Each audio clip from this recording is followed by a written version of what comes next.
Yesterday, a friend noticed that I was having a particularly hard time watching my dad and his new condition, where I said it was like he was a deflated balloon and in bed, and there seems to be loss of hope.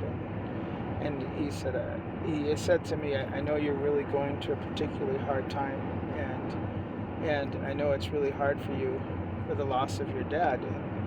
I I I thought about it and I said I feel that I lost my dad years ago with his dementia when I could no longer have an adult conversation with my dad, and a continual losing of himself had, through the time. I think the hardest part for me is to see the essence of my father suffer. I never want to see my dad cry. I never want to see him in pain. And when he cries out for help and there's nothing I can do. And then my friend said, well, can't you, you talk to God, God talks to you, can't you ask Jesus what he wants? And I laughed. And I looked at him and I said, the teacher never talks during the test. And that God has talked to me. And he has told us that death is upon our family. And I'm okay with that. I have peace.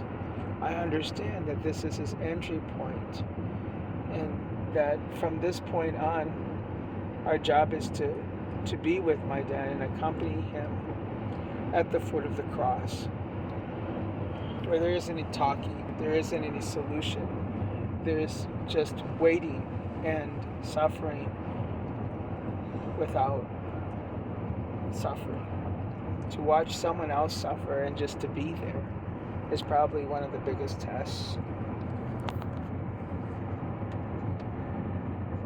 that I've had to endure. But it's an honor.